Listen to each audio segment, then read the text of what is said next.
नमस्कार साथियों, मेरा नाम है अशोक पांडे और मेरे चैनल जे अशोक पे आपका स्वागत है।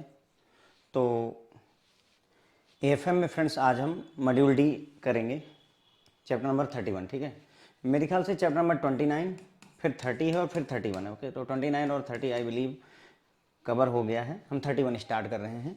इसका पार्ट 1 लगभग 2 से 3 पार्ट लगेंगे और मैं ये पूरा आपको चैप्टर कवर करके दे दूंगा। ये है overview of cost and management accounting, मतलब कॉस्ट अकाउंटिंग के बारे में और मैनेजमेंट अकाउंटिंग के बारे में हमको यहाँ पर पढ़ना है। तो एजेंडा हमारा क्या रहने वाला है, इस पर्टिकुलर लेक्चर में हम क्या क्या चीज़ें देखने वाले हैं।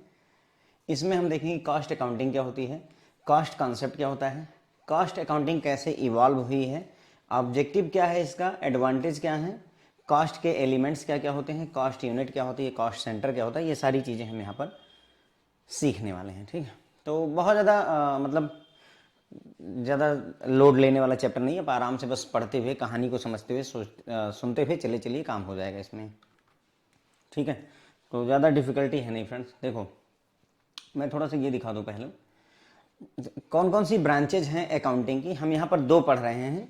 एक होती है कास्ट अकाउंटिंग, दूसरी financial accounting, managerial, tax, international, fund, audit, accounting information system, government accounting. इतने तरीके की फ्रेंड्स जो है हमारी अकाउंटिंग होती है। ये सभी अकाउंटिंग के बेसिकली ब्रांचेज हैं एक तरीके से। ठीक है, फाइनेंशियल अकाउंटिंग जो आपने मॉड्यूल ए और बी में पढ़ा है या पढ़ेंगे, वो आपका फाइनेंशियल अकाउंटिंग है। हम यहाँ पर बात करें कॉस्ट अकाउंटिंग की और मैनेजरियल अकाउंटिंग की, इस चैप्टर में हम बात करेंगे। ठीक है, तो आई थिंक आपको क्लियर हो गया होगा। फाइनेंशियल अकाउंटिंग मतलब जो हमने जर्नल लेजर है ना, प्रॉफिट लॉस अकाउंट, उसके बाद में फिर अपना बैलेंस शीट, ये सारी चीज़ें जो कुछ भी हमने पढ़ी हैं वो सारा आपका फाइनेंशियल अकाउंटिंग का पार्ट है। कास्ट अकाउंटिंग क्या करती है, देखो जैसे मान लो कोई फैक्ट्री है, तो फैक्ट्री में बहुत सारा सामान बनता है, तो हम क्या करते हैं, सामान बेचते हैं।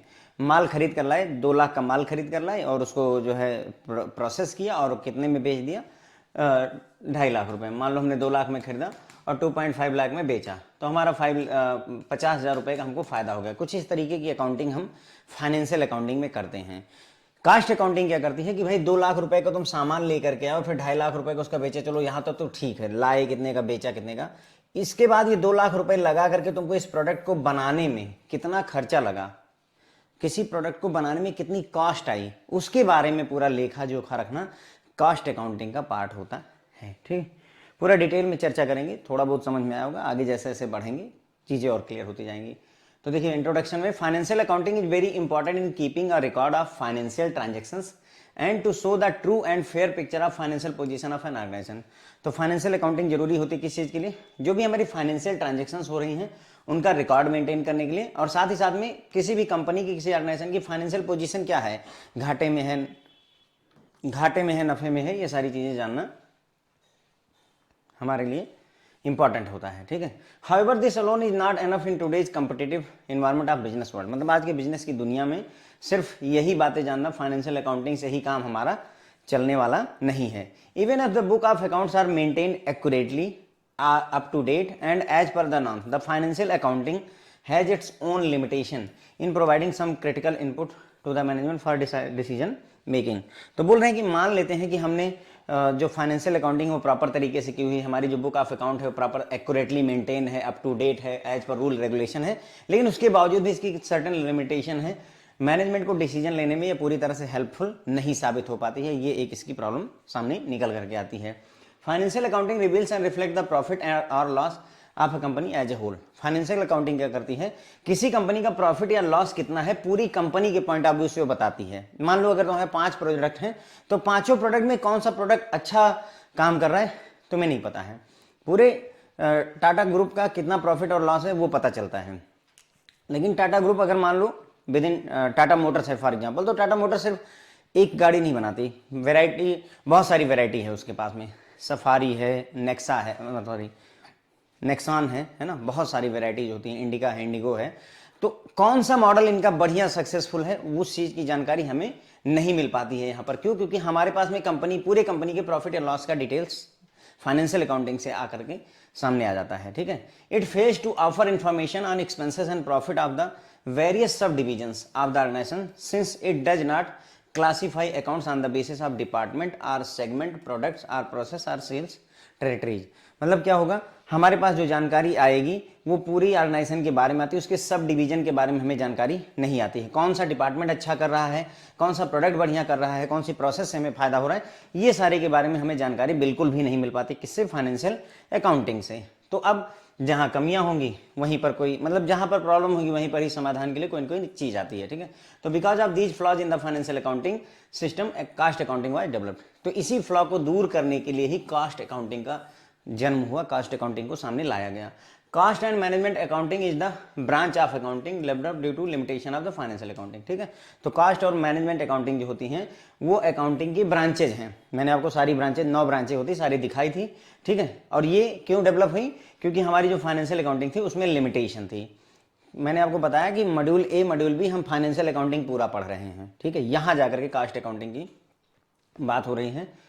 Cost and management accounting techniques are helpful to the management in solving the specific problem as also adding them in decision making। अगर कास्ट और मैनेजमेंट अकाउंटिंग टेक्निक्स का हम प्रयोग करते हैं तो उससे मैनेजमेंट बहुत सारी प्रॉब्लम को सॉल्व कर पाता है और साथ ही साथ में डिसीजन मेकिंग में भी हेल्पफुल रहती है कास्ट अकाउंटिंग। कैसे होगी, क्या होगी, अभी जैसे जैसे आगे हम फ्रेंड्स बढ़ेंगे वैसे वैसे हमारे समझ में आ जाएगा। तो ब्रांचेज क्या क्या हैं अकाउंटिंग की? कास्ट, फाइनेंशियल, मैनेजमेंट, बहुत सारी ब्रांचेज हैं। देयर आर 9 ब्रांचेज जिनका जिक्र है। हम इसमें से फाइनेंशियल पढ़ चुके हैं, कास्ट और मैनेजमेंट या मैनेजरियल इसमें पढ़ने वाले हैं, ठीक है। तो ये हो गई बातें, ठीक है। तो कुछ समझ में आया होगा कि फाइनेंशियल, देखो फाइनेंशियल अकाउंटिंग जरूरी होती है अगर आपको फाइनेंशियल ट्रांजेक्शन का रिकॉर्ड मेंटेन करना है उसके लिए, और किसी ऑर्गेनाइजेशन की प्रॉफिट या लॉस की क्या स्थिति उसको जानने के लिए फाइनेंशियल अकाउंटिंग मस्ट है।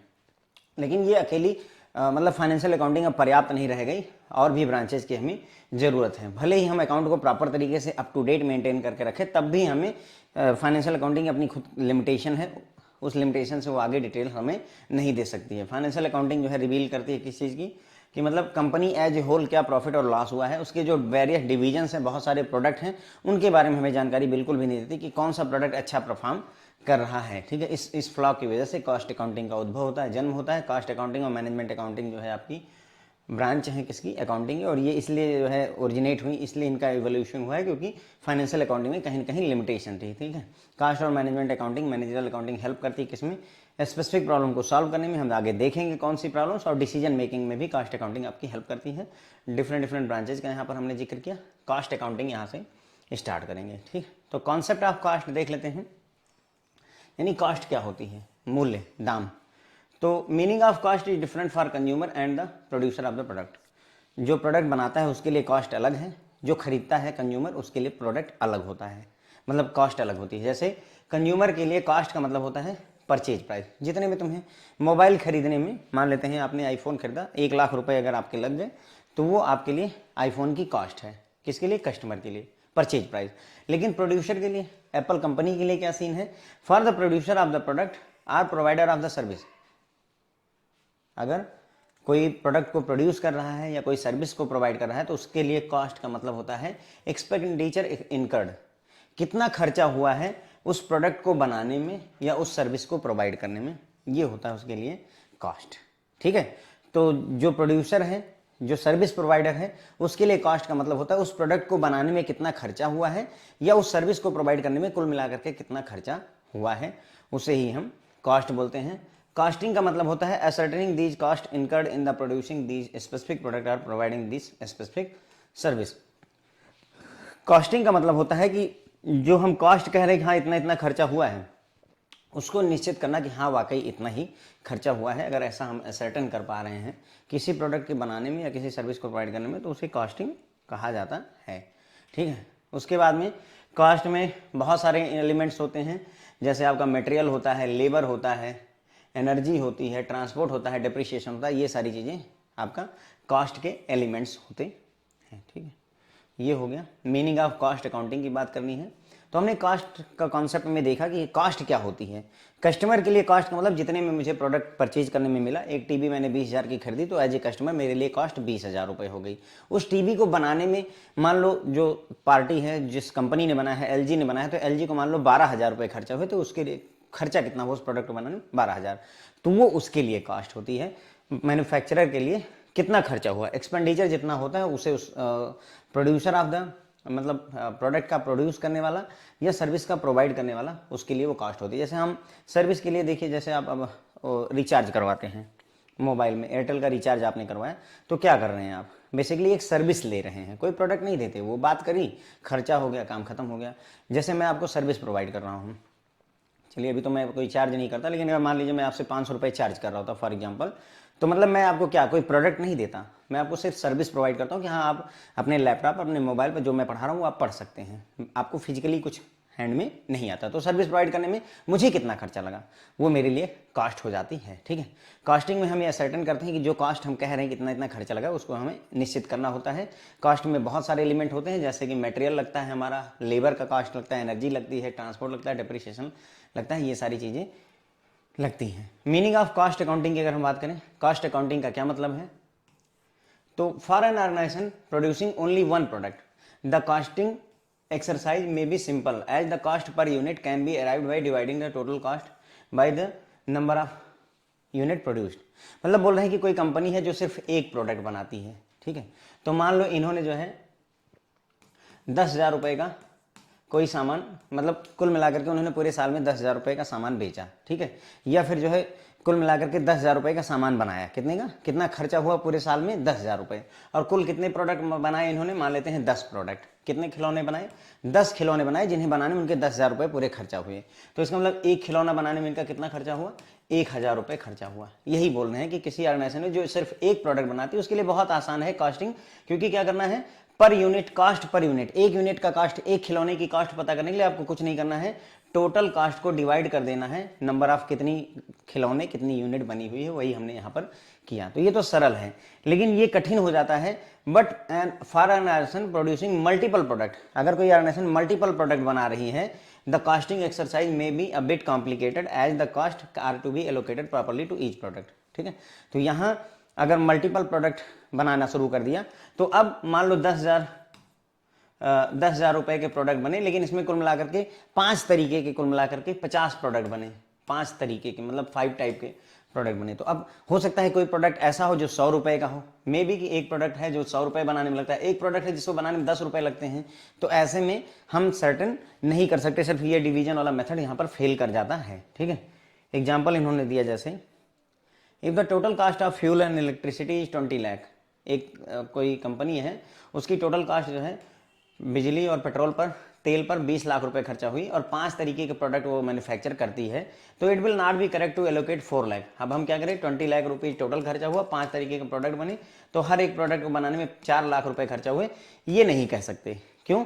क्योंकि हर एक, हो सकता है कोई प्रोडक्ट ऐसा हो जिसको बनाने में हो सकता है 10 लाख रुपए लग रहे हो, कोई प्रोडक्ट ऐसा जिसको बनाने में 1 ही लाख रुपए लग रहे हो। भाई टीवी बनाने का खर्चा अलग है और सिम कार्ड बनाने का खर्चा अलग है, हम दोनों को एक ही तराजू पर नहीं तौल सकते। Okay, we will have to conduct proper study of the manufacturing process of each type of product and keep proper records for correct allocation of the cost. तो ऐसे में अब हम कैसे इंश्योर करेंगे कि किस प्रोडक्ट पर कितना खर्चा हुआ है, तो उसके लिए हमें मैन्युफैक्चरिंग प्रोसेस को कायदे से स्टडी करना पड़ेगा।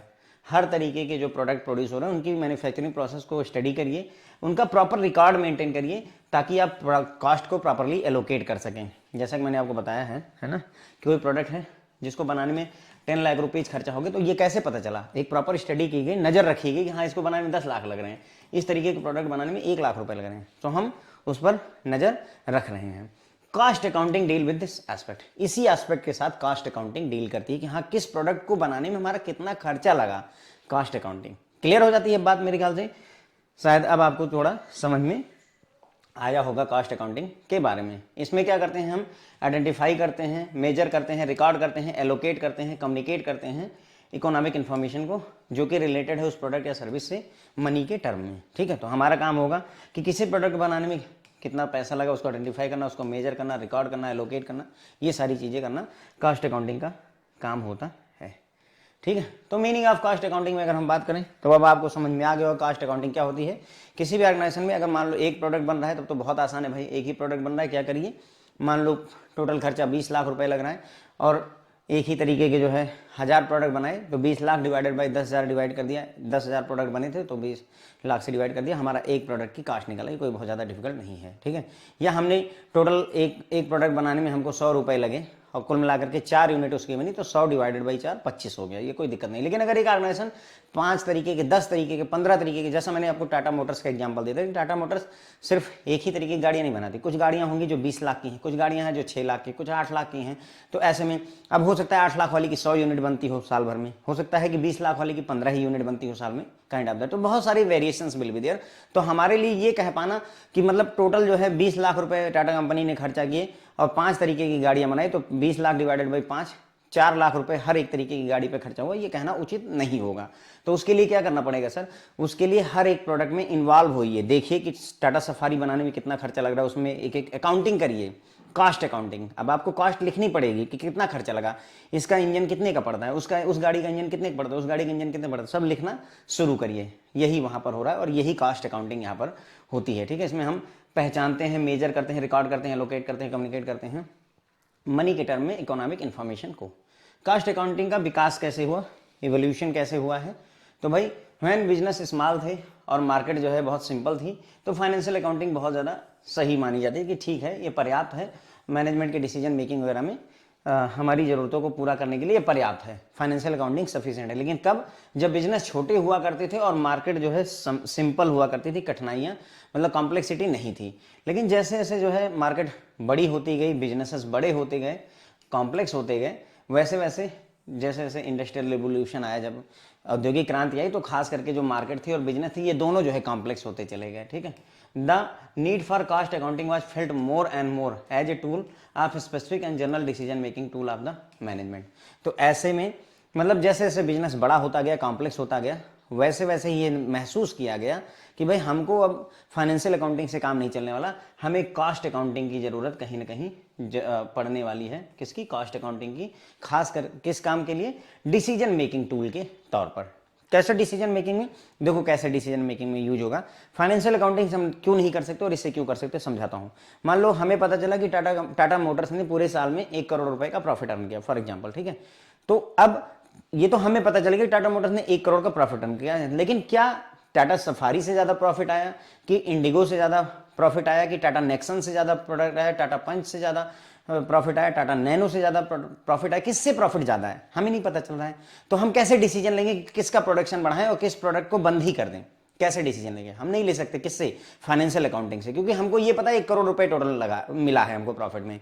लेकिन अगर हमको ये जानना है कि टाटा नैनो बेनिफिट दे रही है, टाटा सफारी हमको बेनिफिट दे रही है, टाटा पंच हमको बेनिफिट दे रही है, उस चीज के लिए हमें कास्ट अकाउंटिंग यूज करनी पड़ेगी and then we can take the decision. ये यहां पर कास्ट अकाउंटिंग ऐसे बेनिफिट करने लगी हमको। Okay, it also be used as a tool for deciding the price of defence contract. मतलब ये बोल रहे हैं कि कास्ट अकाउंटिंग आज से नहीं, वर्ल्ड वार सेकंड के समय से यूज में, यानी वर्ल्ड वार के समय से शुरू हो गई थी यूज में। क्योंकि क्या होता था कि जो सप्लायर हुआ करते थे उनसे क्या कहा जाता था, जो तुम्हारी मैन्युफैक्चरिंग कास्ट है, मान लो 100 रुपए, तो उसमें मान लो तुम 10% का प्रॉफिट ऐड करके हमको बता दो, तो हम 110 रुपए तुम्हें पे कर देंगे। यही कास्ट अकाउंटिंग का कॉन्सेप्ट आया था, यहीं से कास्ट अकाउंटिंग उद्भव हुई कि तुम ये बताओ मैन्युफैक्चरिंग में खर्चा कितना हो रहा है, सप्लाई जैसे वेपन वगैरह, मशीनरी, तोप है ना, बंदूकें हो गई या फिर जो है हथगोले हो गए, जो भी है व्यवस्था, ठीक है, लड़ाई के लिए जो भी टूल्स यूज होते थे, उन सब में ये कहा गया जितना तुम्हारा मैन्युफैक्चरिंग है प्लस उसमें अपना थोड़ा सा मार्जिन जोड़ करके हमको बताओ प्राइस, ठीक है। तो it was also used as a tool for deciding the price of defence contract. जो डिफेंस के कॉन्ट्रैक्ट होते थे उनका प्राइस डिसाइड करने के लिए इसको यूज किया जाता था, कब, वर्ल्ड वार के दौरान। और हम क्या करते थे, इसमें सप्लायर द्वारा जो है जो भी कॉस्ट इनकर होती थी उसमें मार्जिन के तौर पर एक थोड़ा सा प्रॉफिट जोड़ लिया जाता था। तो अब प्रॉफिट और मतलब इन कॉस्ट प्लस प्रॉफिट, तो इसलिए हमें कॉस्ट पता होनी चाहिए थी। तो इस तरीके से वर्ल्ड वार के दौरान कहीं ना कहीं इसका जो है उद्भव शुरू हो जाता है, स्टार्टिंग बिगिनिंग शुरू हो जाती है। इवन आज भी most of the government contract cost plus basis पर ही डिसाइड होते हैं। मतलब आज भी गवर्नमेंट के जो कॉन्ट्रैक्ट होते हैं, तुम्हें पुल बनाने में कितना खर्चा लगेगा सर, 60 लाख रुपए लगेंगे, प्लस तुम्हारा 3% का प्रॉफिट जोड़ लो, 10% का तुम प्रॉफिट जोड़ लो, ठीक है। इसीलिए मगजमारी इसीलिए मगजमारी का इन द सेंस आप, इसीलिए सड़कें खराब होती हैं। क्यों? क्योंकि सरकार ने कहा कि खर्चा कितना लगे, आपने बोल दिया 60 लाख रुपए, चलो सब कोई सस्ता ही बोलता है, भले ही उसमें 80 लाख रुपए लगे, तो 60 लाख रुपए तुमने बोल दिया, प्लस 10% का प्रॉफिट सरकार ने कहा, तो तुमको 6 लाख रुपए बचने चाहिए। लेकिन तुम 80 लाख का काम 60 लाख में ले चुके हो, तो तुम्हें बचना तो वैसे भी नहीं है। तो इसीलिए जो है वो जो टिचकुले एंड टिचकुले कंपनी का अगर आपने देखा होगा, खट्टा मीठा मूवी अगर अक्षय कुमार की देखी होगी कि सड़क के किनारे किनारे नहीं चेकिंग करवानी, सड़क के बीच में चेकिंग करवानी, वो सारे घालमेल इसी की वजह से होते हैं कि गवर्नमेंट कॉन्ट्रैक्ट जो है वो कास्ट प्लस पर डिसाइड होते हैं। ठीक है, तो ये है प्रॉब्लम इसकी। चलो ठीक है, तो एवोल्यूशन में हमने देखा कि कैसे इसका विकास कैसे हुआ है। तो जब मार्केट छोटी थी तब फाइनेंशियल अकाउंटिंग पर्याप्त थी, लेकिन जैसे जैसे इंडस्ट्रियल रेवोल्यूशन आया, मार्केट बड़ी हुई और कॉम्प्लेक्स हुई, बिजनेस भी बड़े हुए, घराने होने शुरू हो गए। ठीक है, तो ऐसे में क्या हुआ कि हमें कास्ट अकाउंटिंग की जरूरत महसूस होने लगी डिसीजन मेकिंग के तौर पर। मैंने आपको समझाया कि डिसीजन मेकिंग क्यों नहीं हो पा रही थी, टाटा मोटर्स का एग्जांपल लेकर के। ठीक है, उसके बाद में वर्ल्ड वार के समय में जो भी सप्लायर्स थे उनसे कहा गया कि जितना तुम्हारा मैन्युफैक्चरिंग कॉस्ट है उसमें कुछ सर्टेन प्रॉफिट जोड़ करके हमको बताओ कितना हमें पे करना है। और इस तरीके से वर्ल्ड वार के दौरान में जो भी कॉन्ट्रैक्ट हुए, डिफेंस वाले कॉन्ट्रैक्ट, लड़ाई के सौदे खरीदे गए जो, उसमें ये कॉन्ट्रैक्ट इसी तरीके से किया गया, इसलिए कास्ट का कॉन्सेप्ट यहाँ पर आया अपने आप ही। ओके, इवन आज भी गवर्नमेंट के जो कॉन्ट्रैक्ट होते हैं कास्ट प्लस बेसिस पर ही डिसाइड किए जाते हैं। कास्ट अकाउंटिंग का उद्देश्य क्या है, ऑब्जेक्टिव क्या है, तो बहुत सारे ऑब्जेक्टिव है भाई जो है कास्ट अकाउंटिंग के। The main objective of cost accounting is to ascertain the cost of each product manufactured और service provided by the organisation. कोई भी ऑर्गेनाइजेशन जो है उसने हर एक प्रोडक्ट बनाने में कितना खर्चा लगा है या हर एक सर्विस को प्रोवाइड करने में कितना खर्चा लगा है, उसी को असर्टेन करना कास्ट अकाउंटिंग का बेसिक मेन ऑब्जेक्टिव होता है। टाटा नैनो बनने में टोटल कितना खर्चा हुआ, इसी चीज को आइडेंटिफाई करने के लिए हमने कास्ट अकाउंटिंग का कॉन्सेप्ट यूज किया है। टाटा सफारी बनने में टोटल कितना खर्चा हुआ, उसी को डिसाइड करने के लिए हमने कास्ट अकाउंटिंग का कॉन्सेप्ट यूज किया। एक सीआईबी का पैकेज ऑफर करने में, जीआईबी का एक पैकेज ऑफर करने में मुझे कितना खर्चा लगा, वही डिसाइड करने के लिए कास्ट अकाउंटिंग की जरूरत हमें पड़ी। बेसिकली मेन ऑब्जेक्टिव यही होता है। कोई भी प्रोडक्ट है, एक खिलौना ही है मान लेते हैं, तो खिलौना कितने का बना, वो चीज डिसाइड करने के लिए कास्ट अकाउंटिंग की मेनली जरूरत थी। This information enable the management to decide on issues like fixing the prices, assigning priority to the various product, cutting cost and maximising the profit. अब जब आपके पास ये इंफॉर्मेशन होती है कि हमारा एक प्रोडक्ट बनने में कितना खर्चा हुआ है, तो उससे फायदा क्या होगा, आप डिसाइड कर सकते हैं क्या प्राइस क्या रहना चाहिए। मान लेते टाटा सफारी बनने में 20 लाख रुपीज लग रहे हैं भाई, तो क्या प्राइस 18 नहीं रख देंगे ना, मैनेजमेंट डिसाइड करेगा भाई कि चलो जीएसटी फीएसटी पे करनी है तो इसको 25 लाख रुपए लगते हैं, जीएसटी भी गवर्नमेंट कस्टमर से वसूलेंगे। Priorities to the various product, किस प्रोडक्ट को वैल्यू देनी है, किस प्रोडक्ट को प्रायोरिटी देनी है। अगर टाटा सफारी ज़्यादा बिक रही है कि टाटा नैनो ज़्यादा बिक रही है कि टाटा नेक्सन ज़्यादा बिक रही है, कौन सी ज़्यादा बिक रही है, उसको प्रायोरिटी देते हैं ना भाई, जो ज़्यादा मैन्युफैक्चर करके दे रहा है। जैसे मैं अगर देखूं तो मेरे सीआईबी के, वैसे तो सीआईबी के मैं बता रहा हूँ आपको कि एक सीजन के 17 कोर्सेस होते हैं, क्योंकि एबीएम अलग बीएफएम अलग, ऐसे जो एक सब्जेक्ट, दो सब्जेक्ट, 3 सब्जेक्ट एक साथ ऐसे करके। लेकिन जो सबसे ज़्यादा बिकते हैं वो ये होते हैं 4+1 वाले, मतलब 4+1 की मतलब 5 सब्जेक्ट एक साथ वाले। तो मुझे पता चल गया ना कि मेरा ज़्यादा डिमांड कौन सी है, ऐसा पैकेज जिसमें 5 सब्जेक्ट अवेलेबल हो सीआईबी के। ठीक है, तो मैं क्या कर सकता हूँ कि मैं प्रायोरिटी दूंगा कि भाई मेरे इस प्रोडक्ट को मुझे ज़्यादा मतलब प्रचार करना है, काइंड ऑफ दैट। ओके, उसके बाद में कटिंग कॉस्ट, कास्ट के कट करने में भी आप इसको यूज कर सकते हैं, प्रॉफिट को मैक्सिमाइज करने में भी। जब आपको पता चलेगा कि हमारा कितना जो है कॉस्ट लग रही, तो हर चीज़ डिसाइड की जा सकती है। जैसे घरों में होता है कॉस्ट कटिंग में हम क्या करते हैं, अगर हमको पता चल रहा है कि हमारा भाई जो है महीने का 3,000 रुपये बिजली का बिल जा रहा है, इलेक्ट्रिसिटी, तो क्यों जा रहा है, अभी तो गर्मियाँ भी नहीं है, अभी ठंडियाँ भी नहीं है कि हम एसी चला रहे हैं, ना मैं एसी चला रहा हूँ ना मैं हीटर चला रहा हूँ, उसके बावजूद 3,000, दैट मीन्स कि कहीं ना कहीं गड़बड़ है। तो हम क्या कर सकते हैं, लाइट वगैरह बंद रखिए, है ना, देखिए ऐसा तो नहीं समरसीबल दिन भर चल रहा है, आप एक अलार्म नहीं लगवाए हुए हैं जिसकी वजह से पता ही नहीं चल रहा टंकी भरी हुई है, 2 घंटे बह रही है, काइंड ऑफ दैट। मैं मतलब एग्जाम्पल दे रहा हूँ फ्रेंड्स यहाँ पर। ओके, तो ये सारी चीज़ें हो सकती हैं। वी कैन समराइज, अगर हम चाहें तो कास्ट अकाउंटिंग, मैंने आपको बताया था ना कि इसमें बहुत ज़्यादा लोड लेने की जरूरत नहीं, बस पढ़ते हुए चले चलिए, बहुत आसान सा है। ओके, तो ऑब्जेक्टिव। अच्छा, एक और बात है, इस चैप्टर का किसी और चैप्टर से कोई खास लेना देना भी नहीं, तो नॉट टू वरी, इसीलिए भले ही रैंडमली पिक्ड है, लेकिन आपको किसी से कोई पूछने की जरूरत नहीं है, आप पढ़ते चलिए, सोलो जैसे बोलते नहीं, सोलो परफॉर्मर है, कोई चिंता की जरूरत नहीं, ना पीछे का कुछ चाहिए ना आगे का कुछ चाहिए, अपने आप में सेल्फ सफिशिएंट है। ओके, तो ऑब्जेक्टिव कास्ट अकाउंटिंग को समराइज करें, to record, analyse and classify all expenditure related to cost of product and services. जो किसी प्रोडक्ट या सर्विस के बनाने में जो भी कॉस्ट लगी हुई उसको रिकॉर्ड करना, उसको एनालाइज करना, उसको क्लासीफाई करना, जो भी खर्चे हमारे लग रहे हैं। To determine the cost of each unit, operation, process, department, हर एक यूनिट की, हर एक ऑपरेशन की, हर एक प्रोसेस की, हर एक डिपार्टमेंट की कॉस्ट को डिटरमाइन करने में यह मदद करता है। ये सारी चीजें फाइनेंशियल अकाउंटिंग बिल्कुल नहीं करती थी। फाइनेंशियल अकाउंटिंग को इन सब चीजों से कोई वास्ता ही नहीं था, कोई मतलब ही नहीं था, ध्यान दीजिएगा इस बात को। ओके, वो एक ब्रॉडर पिक्चर की बात करता है। ठीक है, to compare actual cost with the prevailing cost standard are estimates for avoiding unnecessary wastage or losses of material and other resources। तो हम क्या करेंगे, हमारी एक्चुअल कॉस्ट कितनी लग रही है उसको कंपेयर करेंगे किससे, स्टैंडर्ड क्या चल रहा है अभी मार्केट में, क्या स्टैंडर्ड चल रहा है, प्रिवेलिंग कॉस्ट क्या है मार्केट में। जैसे जीआईबी का कोर्स कितने का है, सब लोग 500 रुपये में एक सब्जेक्ट अगर बेच रहे हैं तो हमको क्यों ये 800 रुपये का पड़ रहा है, 900 रुपये मुझे क्यों पड़ जा रहा है, मैं 800 रुपये मेरा मैन्युफैक्चरिंग कॉस्ट क्यों लग रही है, बनाने में सर्विस प्रोवाइड करने में 800 क्यों लग रहा है। तो मैं कंपेयर कर सकता हूँ उससे, फिर हम ये देख सकते हैं कि हम जो वेस्टेज या लॉसेस कर रहे हैं मटेरियल का या ह्यूमन रिसोर्सेज का, ये सारी चीज़ों को कंट्रोल करें। कहीं ऐसा तो नहीं हम टीचर को ज़्यादा पे कर रहे हैं और हमें कम पे करना चाहिए, ऐसा तो नहीं कि हम सरकार को ज़्यादा पे रहे हैं, मतलब काइंड ऑफ दैट आप ये सारी चीज़ें ध्यान में दे सकते हैं। To provide the necessary information to enable management to make specific और लॉन्ग टर्म इकोनॉमिक डिसीजन। भाई जो भी जरूरी इन्फॉर्मेशन है वो मैनेजमेंट के पास पहुंचेगी, अब वो चाहे कोई विशेष डिसीजन लेना है, स्पेसिफिक डिसीजन लेना है उसे, या कोई लॉन्ग टर्म डिसीजन लेना, वो उसकी मर्जी होगा, ही कैन और सी कैन डिसाइड, जो भी मैनेजमेंट है। ठीक है, तो कॉस्ट अकाउंटिंग का ऑब्जेक्टिव की अगर हम बात करें, अब अगर देखो ना हम इसको बहुत जल्दी से लपेट भी सकते हैं, लेकिन क्या है ना, चीज़ों को आप एक बार अच्छे से पढ़ लेते हैं, समझ लेते हैं ना, तो वो हमेशा याद आती हैं, हमेशा काम आती हैं। तो इसीलिए थोड़ा सा बने रहिए क्योंकि आधा लेक्चर भी खत्म हुआ होगा मेरे ख्याल से और हम 25 मिनट पर हैं, तो घंटे भर लेक्चर चला जाएगा। ठीक है, मेन ऑब्जेक्टिव क्या होगा कॉस्ट अकाउंटिंग का, कि हर एक प्रोडक्ट जो भी मैन्युफैक्चरर जो भी सर्विस प्रोवाइड की जा रही है उसकी कॉस्ट को असर्टेन करना, निश्चित करना।